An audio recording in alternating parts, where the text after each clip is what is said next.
김상모 내과 원장의 내장으로 삽시다. 신바람 강의 21강을 시작하겠습니다.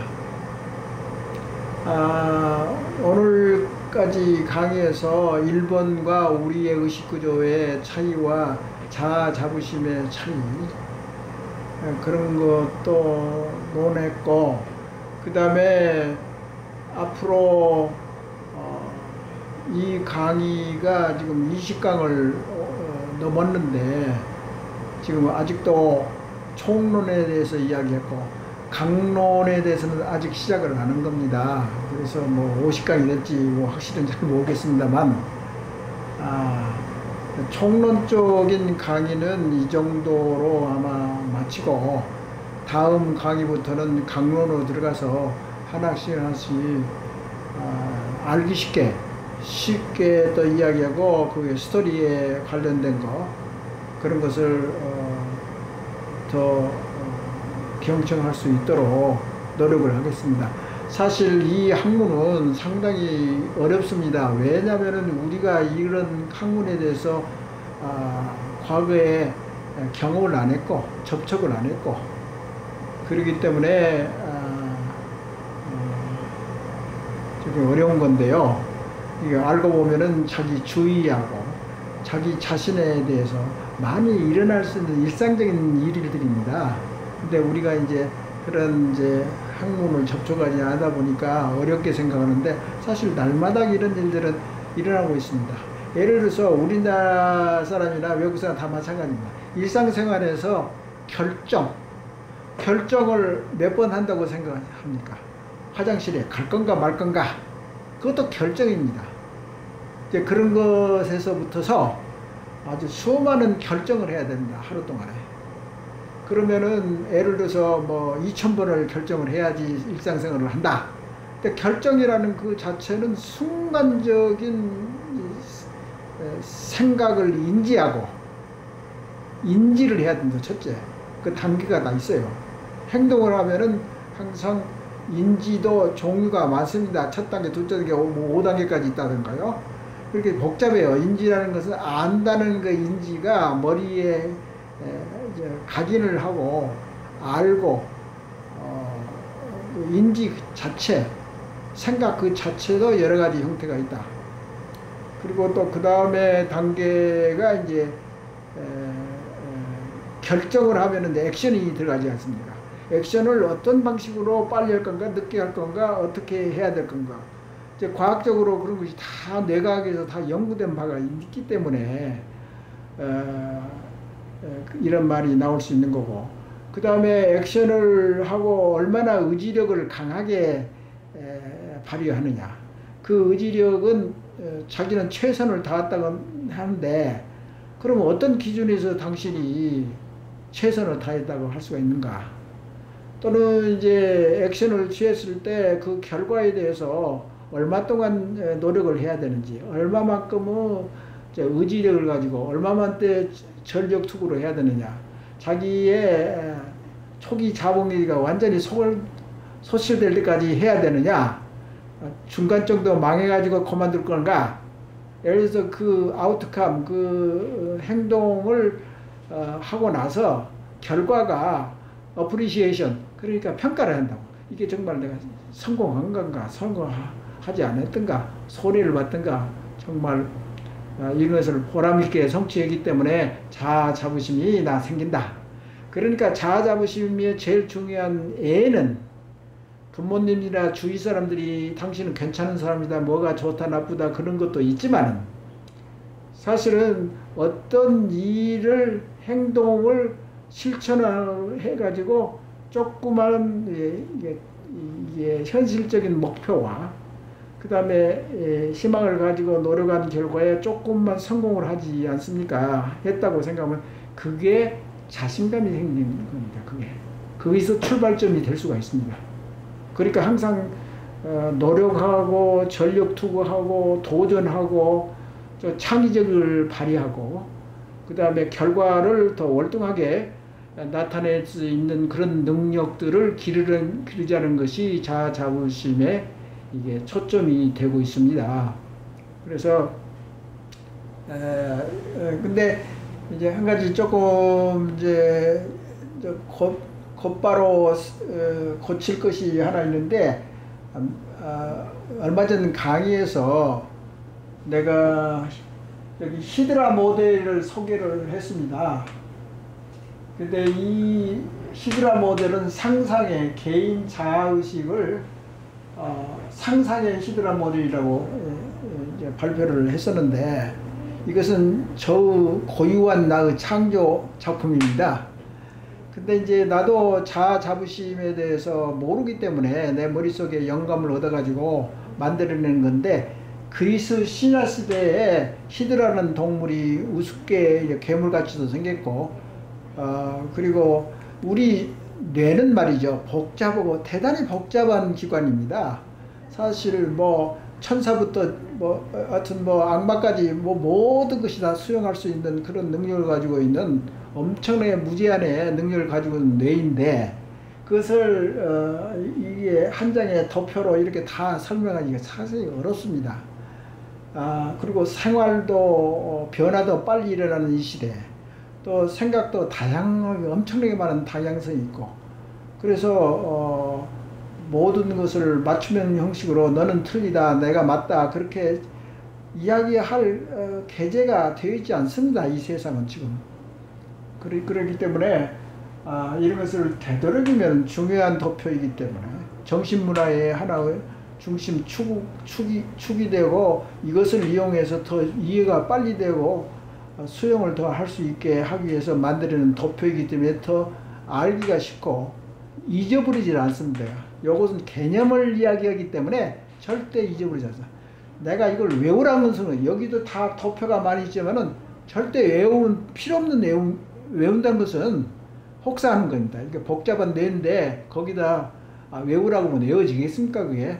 근데 이미지 또는 활동성이 있는 어떤 심볼이 되어 있다든가 그런 경우는 잊어버리지 않습니다.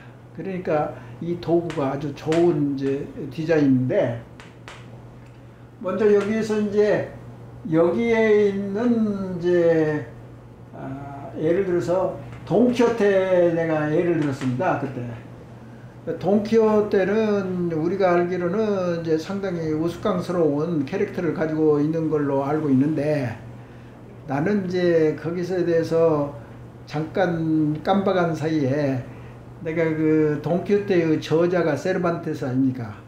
세르반테스가 스페인 사람인데, 이게 이 작품이 나는 노벨상을 받았는지 못 받았는지 기억이 안 난다고 그렇게 아마 내가 이야기를 했을 겁니다, 지난 강의에. 근데 이제 찾아보니까 노벨상을 받지를 않았어요, 세르반테스가 이 작품으로 인해서. 근데 이 작품이 나오는 시대를 보면 1500년대 1600년대에 나왔거든요. 그러니까 노벨이 화약으로 인해서 돈을 많이 번 그 시기가 1800년대입니다.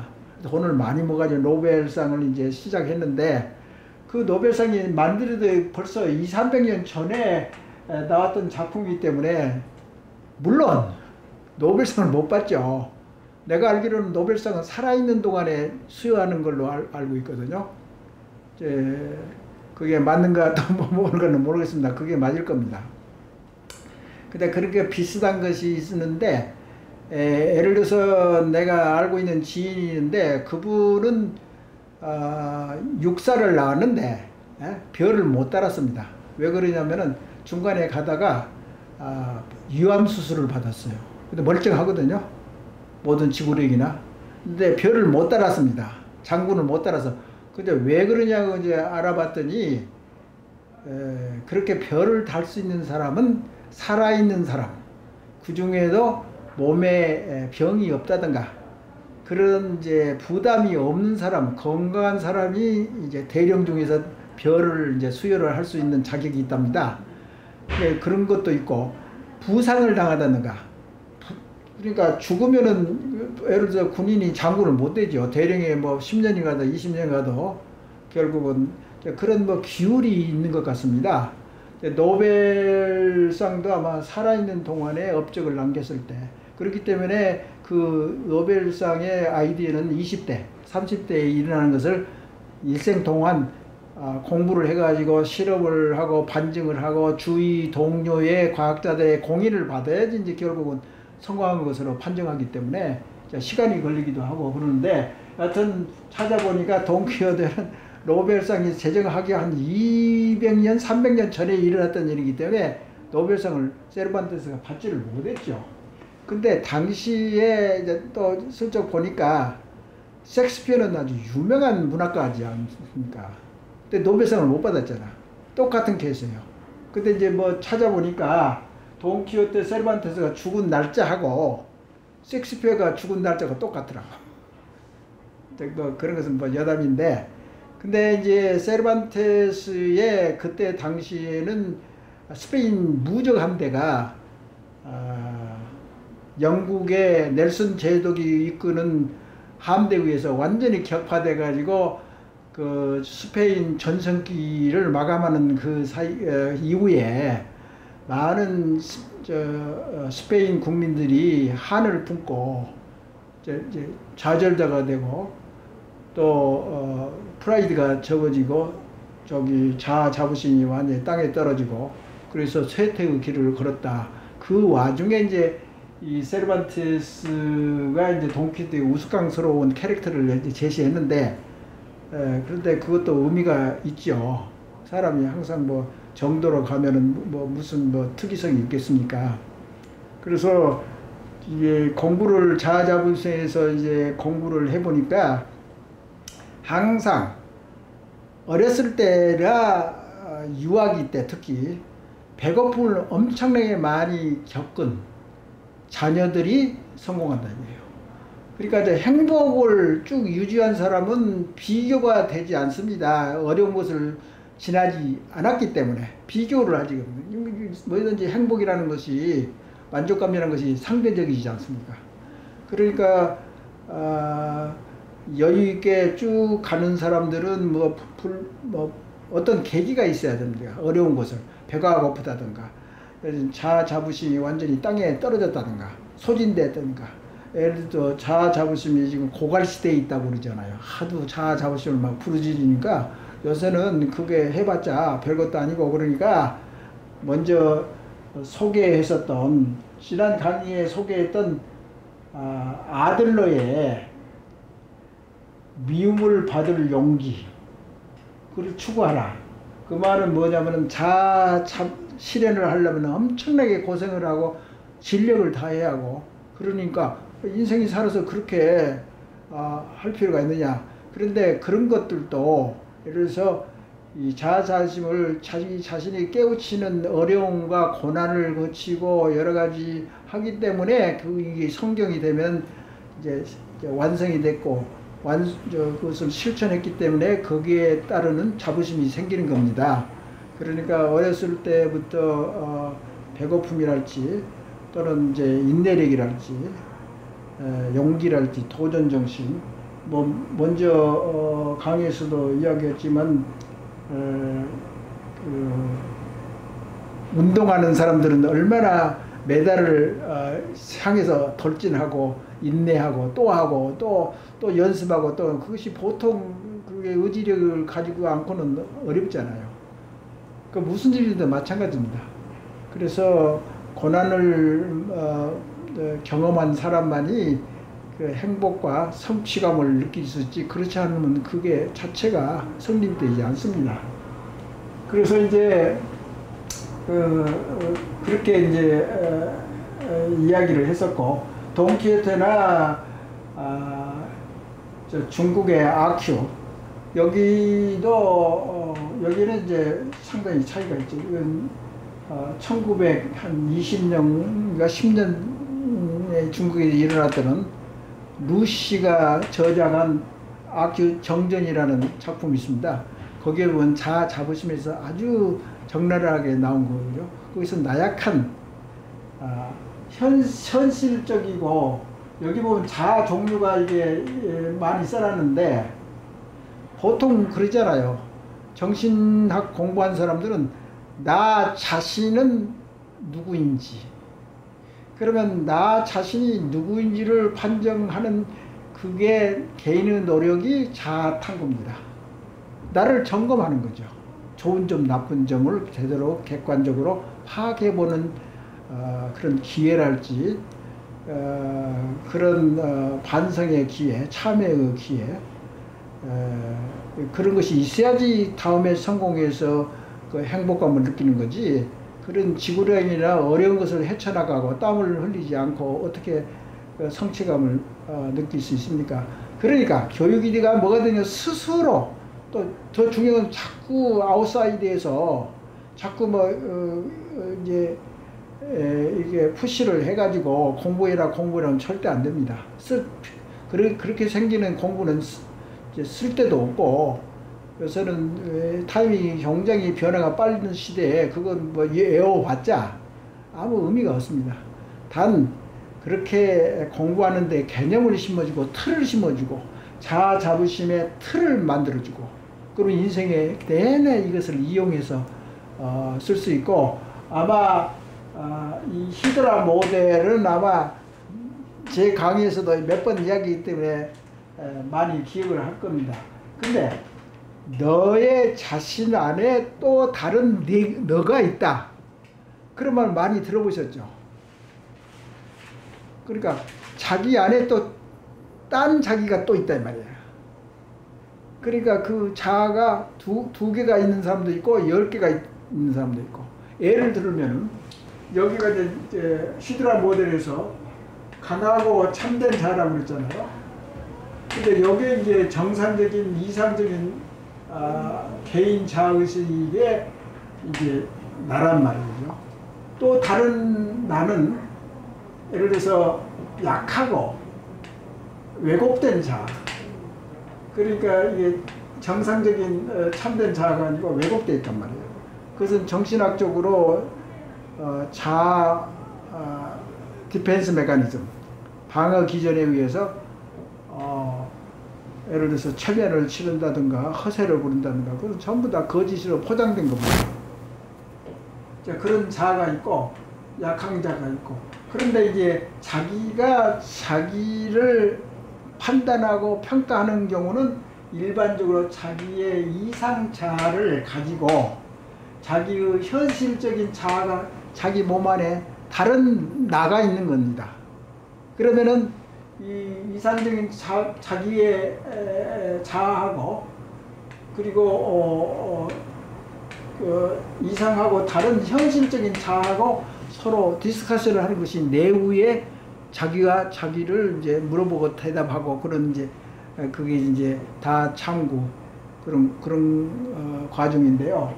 그래서 이 사람은 100%를 원하고 싶은데 70점이나 60점밖에 안 되면 현실적으로 이런 상황이기 때문에 이걸로 바꿔 타서 이런 걸 하고, 또 아까도 이야기했지만은 집단 자아의식은 여기에 포함되고 개인 자아의식은 또 다르고, 개인 자아의식은 서양 사람들은 약하고 왜곡된 자아가 있습니다. 자기도 현실적인 자아가 있고 이상적인 자아가 있고, 동양 사람들도 마찬가지입니다. 이제 그런 것을 나타냈고, 이런 자아의 종류가 말이죠.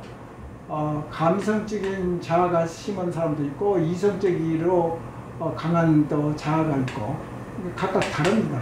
한 몸속에 자아가 몇 개가 들어있는 거죠. 그런 것을 이해를 하는 것이 중요하고, 그리고 서로 소통을 하고 배려를 하는 상대방은 어떻게 되느냐.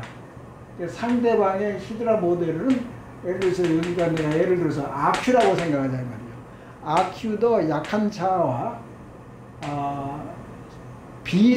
성숙되지 않는 자아의식을 가지고 있기 때문에 서로 시대가 다르지만은 조금 자아의식이 잘못된 동키호테하고 아큐가 서로 대화를 하고 그러면은 우습게 보이지 않겠느냐, 그런 말씀입니다.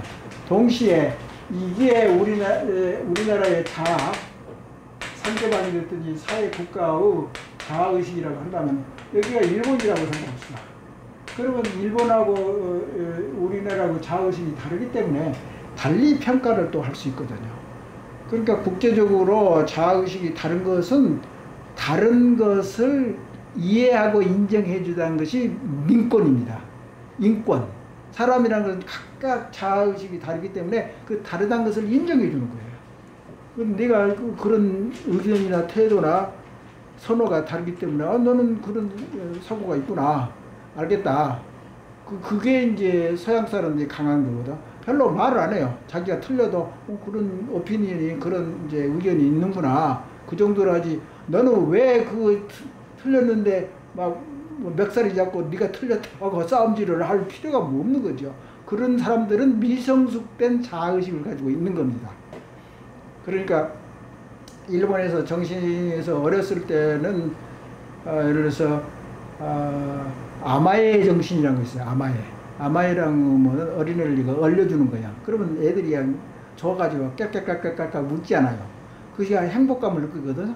근데 그것을 상대방으로부터서 그걸 뭐 15살이나 뭐 성인이 돼서 그걸 원한다고 하면은 그것은 아주 미성숙된 자아의식을 가지고 있는 겁니다.